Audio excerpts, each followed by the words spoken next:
3 अध्याय 7वां श्लोक। और संस्कृत पढ़ चुके हैं, आपको हिंदी समझा रहे हैं। किंतु हे अर्जुन, जो पुरुष मन से इंद्रियों को बस में करके अनासक्त हुआ, इंद्रियों के करें जो मूढ़ बुद्धि, करें कि जो मूढ़ बुद्धि मनुष्य हैं वो समस्त इंद्रियों को हठ पूर्वक ऊपर से रोककर मन से इन इंद्रियों से विषयों को चिंतन करता है, वह मिथ्याचारी अर्थात दंभी है। क्या कर रहे हैं भगवान? जो मूढ़ बुद्धि मनुष्य समस्त इंद्रियों को हठ पूर्वक, अपने समस्त इंद्रियों को हठ पूर्वक उस पर रोक कर मन में इंद्रियों को विषयों को चिंतन करता है, वह मिथ्याचारी अर्थात दंभी है। इसका मतलब ऊपर से दिखा दे कि वहाँ न जाए, ठीक, उस सामान के न ले, ठीक, उस सामान ना खाई हम, लेकिन अंदर अंदर चल रहा था, मिल जाता खा ले, जीभ ललचल करता है, खा ले, खा ले, खा ले। संभाल रहा है कि मैं अच्छा हूँ, नहीं खाऊंगा, बहुत त्यागी हूँ, लेकिन अंदर चलत बा कि मिले तक गप मार ले, मिले तो मार लेते यारी। किंतु हे अर्जुन, जो पुरुष मन से इंद्रियों को बस में करके, जो मनुष्य मन से इंद्रियों को बस में किया है, बस में करके अनासक्त समस्त इंद्रियों द्वारा कर्म योग को आचरण करता है, वही श्रेष्ठ है। कह रहे हैं कि इंद्रियों द्वारा, कहता है हे अर्जुन, जो पुरुष मन से इंद्रियों को बस में करे, मन से करे, मन से इंद्रियों को बस में करके अनासक्त हुआ, समस्त इंद्रियों द्वारा कर्म योग का आचरण करता, वही श्रेष्ठ है। जैसा नु खैले बा जैसे तो ओकर चखवा ओके मालूम बा तो ओके बार-बार के ओके देखी तो वो खाए का मन कर दे। प्रकृति खाए का मन का तू जात है, जौन चीज खैले रह उ बस खाली दूसरे घरे बरत ओकर छौका लगला तो मका जाई नाकी में ओकर ई चीज बनत है। भगवान कह रहे हैं हे अर्जुन, सूत्र शास्त्र विहित कर्तव्य कर्म करना, कथन शास्त्र विहित कर्तव्य कर्म कर, क्यों कर्म करके, क्योंकि कर्म न करने की अपेक्षा कर्म करना श्रेष्ठ है, और तथा कर्म न करने से तेरे शरीर का भी निर्वाह नहीं हो सकता। यज्ञ के निमित्त किए जाने वाले कर्मों को अतिरिक्त दूसरे कर्मों में लगा हुआ मनुष्य समुदाय कर्मों से बढ़ता है। कथन की यज्ञ के निमित्त किए जाने वाले कर्म को अतिरिक्त दूसरा कर्म जो लगा हुआ मनुष्य है समुदाय, वह उसमें बढ़ता है। ही पूजा करा ले, वो पूजा जो करते हैं लोग की पूजा वाला काम करते, वही करें कि उससे दूसरा कर्म जो करता है उसमें मनुष्य कर्म कर, भली भांति कर्तव्य कर्म कर। कथन इसलिए अर्जुन, यह यज्ञ से सही जो नियम है उस कर्म को तू कर। आदि में यज्ञ सहित प्रजाओं को रचकर कहा कि तुम लोग इस यज्ञ के द्वारा वृद्धि को प्राप्त हो जाओ। बताइए इसमें कौन ऐसा प्राणी आया है यहाँ पर कि ब्रह्मा जी बताए हैं कि यज्ञ करना तुम लोगों का कर्तव्य है, तो कौन ऐसा है जो अपना कर्तव्य समझ कर आया है यहाँ? हम तक दुख लेके आएंगे, सभी लोग अपना दुख लेके आए हो, लेकिन ब्रह्मा जी ने क्या कहा? ब्रह्मा जी ने क्या कहा? प्रजापति ब्रह्मा ने कल्प के आदि में यज्ञ सहित, आप लोगों की रचना यज्ञ सहित हुई है, यज्ञ सहित प्रजाओं को रचकर उनसे कहा कि तुम लोग इस यज्ञ के द्वारा वृद्धि को प्राप्त हो जाओ, इस यज्ञ द्वारा तुम लोग को आगे बढ़ो, हो जाओ, और यज्ञ तुम लोगों को इच्छित भोग प्रदान करता रहेगा। जब यज्ञ करोगे तो निश्चित ही तुम लोगों को भोग प्रदान करता रहेगा। यहाँ पर कोई यज्ञ के लिए सामग्री जुटाया है तो क्या मिलेगा? क्या लगाए हो यहाँ पर? हाँ, तो बार बार यही हम आप लोगों को कहते हैं कि अब लगाने का प्रयास करो। पितरों के तारने के बाद अगला जो आएगा सतत, जिसमें शिवलिंग बनानी है, उसमें आप लोग लगाइए, क्योंकि यज्ञ की सामग्री को जुटाइए। मत सब खाने पीने के लिए, लेकिन यज्ञ की सामग्री जुटाइए जिससे आप लोगों को मिले। के ऊपर के चाहिए घी चाहिए, सबक चाहिए, दूध चाहिए, दही चाहिए। इस यज्ञ के द्वारा देवताओं को उत्पन्न करो, इस यज्ञ द्वारा देवताओं को उत्पन्न करो, और देवता तुम लोगों को उत्पन्न करें, और इस प्रकार से निस्वार्थ एक दूसरे के उत्पन्न करते हुए तुम लोग कल्याण को प्राप्त हो जाओ। जब एक काम करो तो तुम लोग ये मत सोचो कि गठरिया हमको मिल जाए, उससे कोई आशा न करो। मेरा कर्तव्य है कि हम करें। यज्ञ के द्वारा बढ़ाए हुए देवता तुम लोगों को बिना मांगे ही इच्छित देंगे। जब निस्वार्थ यज्ञ करोगे, ठीक, निस्वार्थ यज्ञ करोगे, तब भी बिना कहे देवता लोग तुमको दे देंगे, मांगने की जरूरत नहीं। कल जो है देवी भागवत पुराण में आप लोगों ने सुना था कि सुखदेव जी बोले ना, मांगने का मतलब भूल गए? कल ही सुने हो तुम लोग। मांगने का मतलब मरने के बराबर।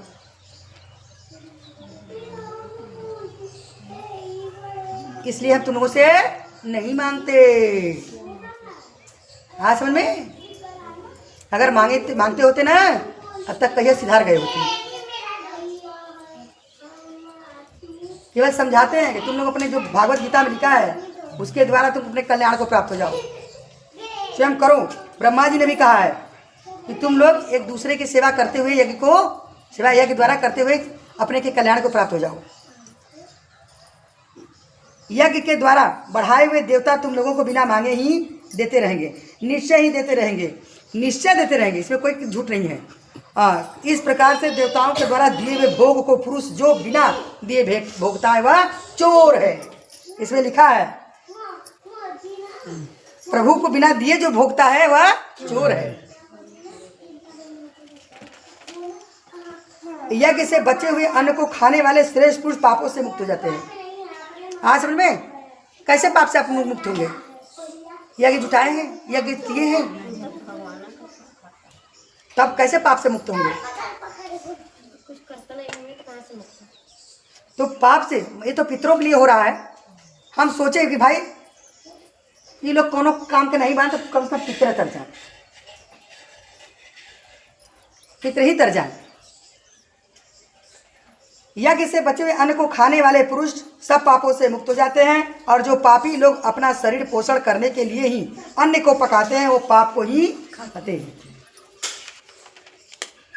संपूर्ण प्राणी अन्न से उत्पन्न होते हैं, संपूर्ण प्राणी अन्न से ही उत्पन्न होते हैं। जो कह रही थी कि ऐसा क्यों होता है, संपूर्ण बताने कि छोटे से जब पैदा होता है तो बड़ा बालक बनाया जाएगा आटा से, ठीक? तो संपूर्ण प्राणी अन्न से ही। तो बच्ची का जो हमने बड़का बच्ची का जो सृजन किया था हमने, कि उसका निर्माण किया था, कि बनाया हमने आटे से बनाया था, जो पिंडिया बनाया था, तो वो अन्न से ही उत्पत्ति होती है। आप समझ में?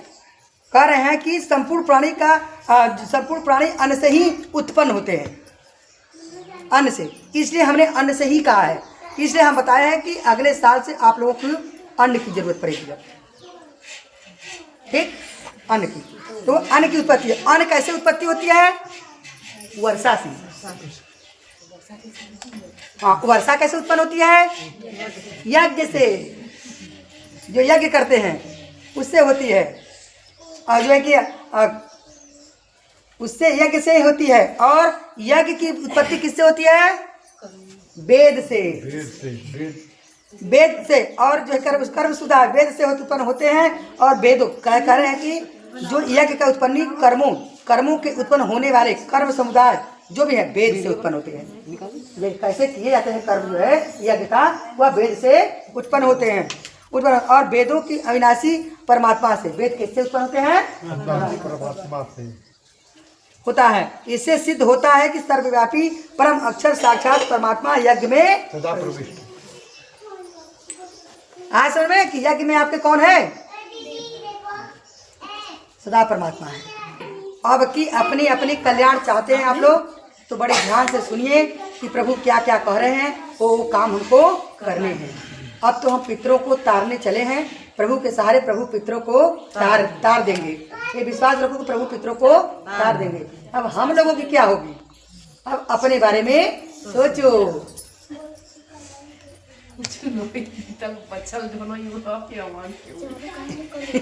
त्यारा भोगों में रमण करने वाला पापायुक्त पुरुष व्यर्थ ही जीता है। इस धरती पर उसका जीवन व्यर्थ है। और सोच ले कि बस भाई हम कर्म करते रहें, बेटा का नौकरी लग जाए, बेटी की नौकरी लग जाए, घर में धन संपत्ति आ जाए, सब कुछ हो जाए, नौकरी ना लगे तो खूब धनवान हो जाए, या तो नवासा मिले तो वहाँ शादी कर लें और धन हो जाए, कुछ साथ ले जाए, कुछ जाएगा नहीं। कथन की वह रमण करने वाला पापायुक्त पुरुष व्यर्थ ही जीता है। परंतु जो मनुष्य आत्मा में ही रमण करने वाला है, आत्मा में ही तृप्त है, आत्मा में ही संतुष्ट है, उसके लिए कोई कर्तव्य नहीं है। तो अपना आत्मा में संतुष्ट है, प्रभु में भक्ति करते जो भी उसके पास है उसमें संतुष्ट है। उसके लिए कोई कर्तव्य कर्म न यज्ञ है न पूजा है। जैसे मैं हूँ, मेरे लिए न कोई यज्ञ है न कोई पूजा है, क्योंकि मैं संतुष्ट हूँ। और इस माया के संसार के विपरीत कोई काम करेंगे तब हम जो कि असंतुष्ट हो जाते हैं। जब माया के जैसे कि हमारे विपरीत माया का काम कर चल रहा है तो हम असंतुष्ट हो जाते हैं। माया के चक्कर में फंसाने का कोई प्रयास करता है तब जान जाने कि मेरे अंदर असंतुष्टि शुरू हो जाती है कि जमीन लिखा लो तो ये पैसा कमा लो तो ये धंधा कर लो तो वो धंधा कर लो।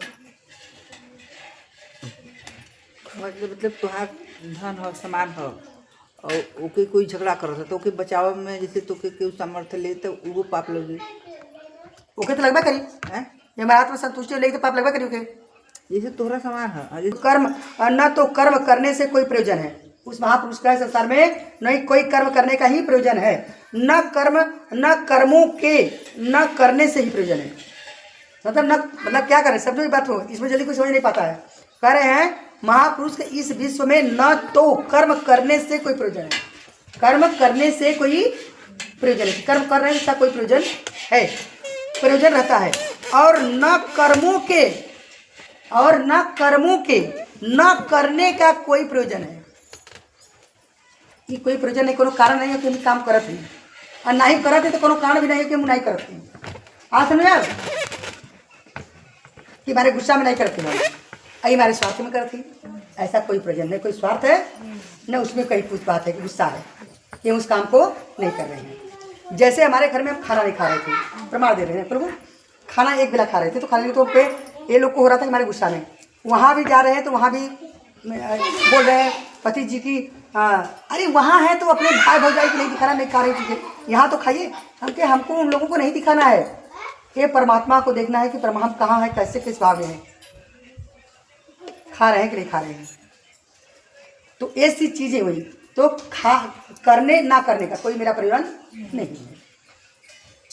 तो हमने देखा ऐसा क्यों किए, तो मुझे देवताओं से आदेश मिला कि आप जाइए नारी अंक पढ़िए, उसमें लिखा हुआ क्यों नहीं खा रहे हैं आप।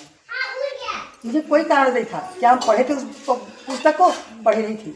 तब खोजते तब मिला भैया कि सुरसरी सुंदरी हैं जो बाला मतलब कुछ ही उम्र में वो विधवा हो गई थी, बहुत सुंदर थी, जिसके कारण से वो एक बेला खाना खाती थी अपनी सुंदरता को खराब करने के लिए। इसलिए एक बेला मेरा खाना चल रहा है इस कारण से। सरस सुंदरी उनका नाम था। संपूर्ण प्राणियों के इसका किंचित मात्र भी स्वार्थ संबंध नहीं रहता है, उनका की करें कि कोई प्रयोजन नहीं रहता, अर्थात संपूर्ण प्राणियों में भी इसका किंचित मात्र भी स्वार्थ संबंध नहीं रहता। किसी प्राणी में उनका कोई स्वार्थ संबंध नहीं रहता है। इससे तू निरंतर आसक्ति से रहित होकर सदा कर्तव्य कर्म को कर, मतलब आशा छोड़ करके किसी से कोई आशा न रखे, कर्तव्य कर्म को भली भांति करता हुआ, क्योंकि आसक्ति से रहित होकर वह कर्म करता हुआ मनुष्य परमात्मा को प्राप्त हो जाता है। सनकादि ज्ञानी जन भी आसक्ति से रहित कर्म द्वारा ही परम सिद्धि को प्राप्त हुए। जो सनकादि ऋषि मुनि थे वो लोग भी आशा छोड़ के कर्म किए, मतलब उस कर्म से कोई आशा नहीं है, उसको छोड़कर करते हुए परम सिद्धि को प्राप्त हुए। इसलिए तथा लोक संग्रह को देखते हुए, लोक कल्याण मतलब लोक संग्रह के, आप लोग को संग्रह जैसे किए जुटाए हैं, लोक संग्रह को देखते हुए भी तू कर्म करने के योग्य है।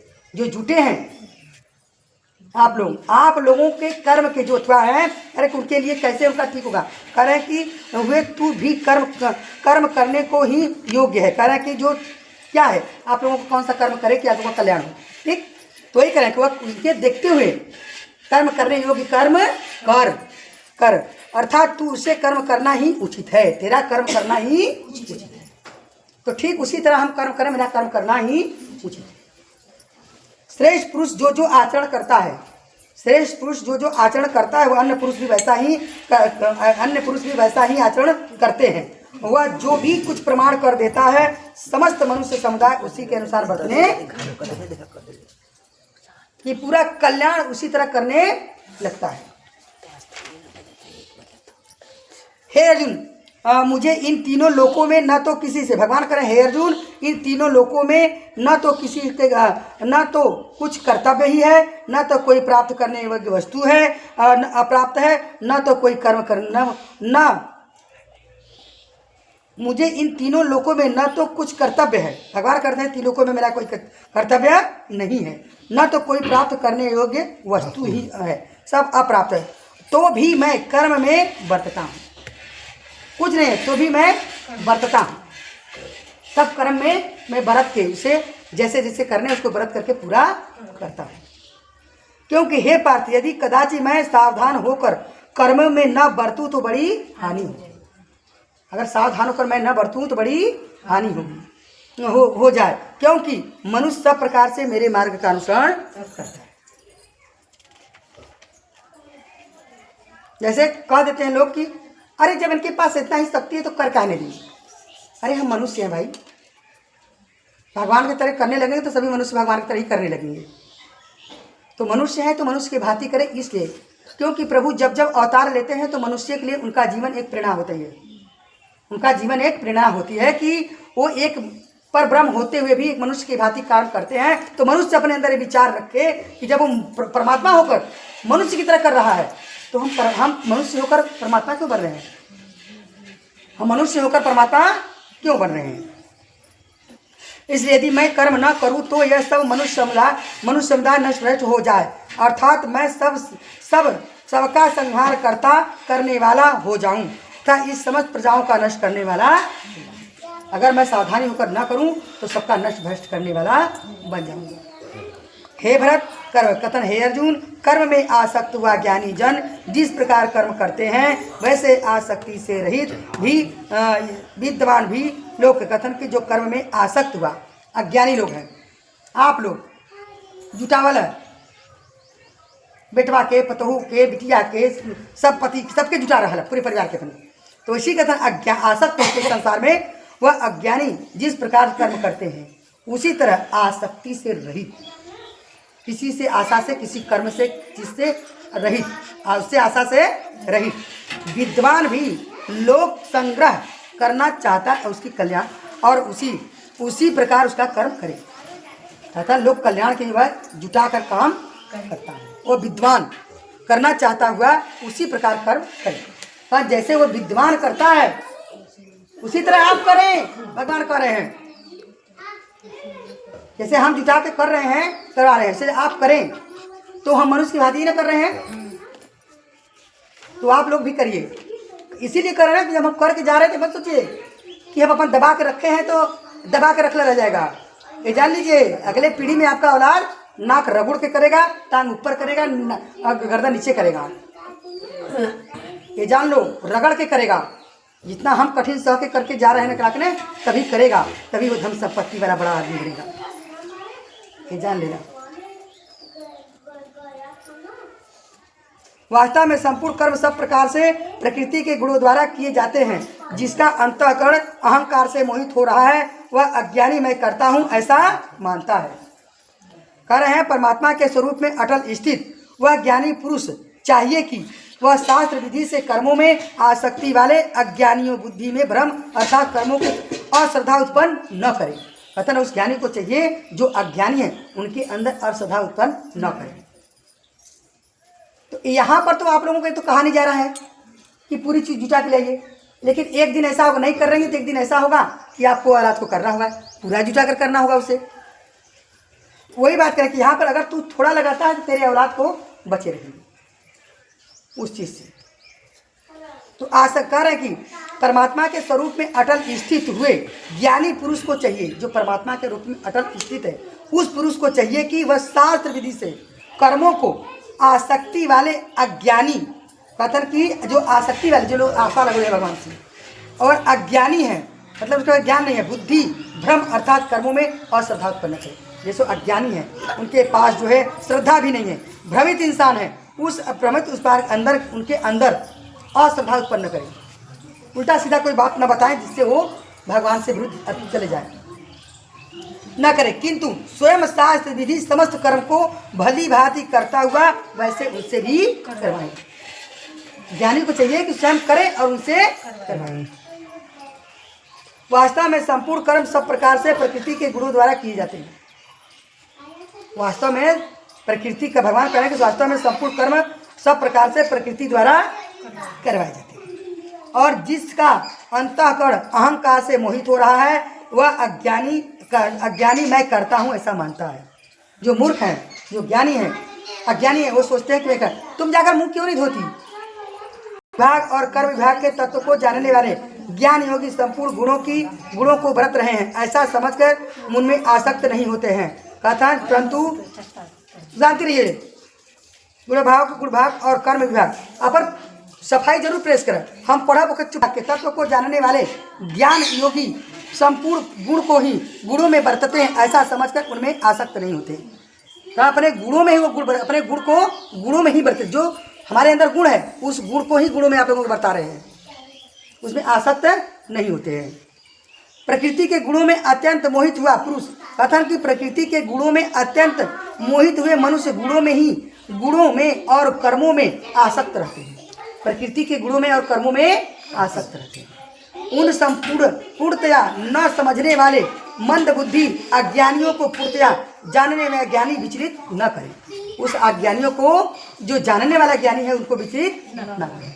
लेकिन हम तो आप लोगों को विचलित नहीं करने वाले होते हैं और उल्टा आप लोग ही मुझे विचलित करती हैं। आप लोग उल्टा मुझे ही विचलित करने का प्रयास करती हैं। हम देखते हैं ना कि आती है जब आप लोगों को समझाते हैं कि साक्षात भगवान कर रहे हैं कि भूत वर्तमान और भविष्य तीनों में ही और संसार में सर्वव्याप्त व्याप्त मैं ही,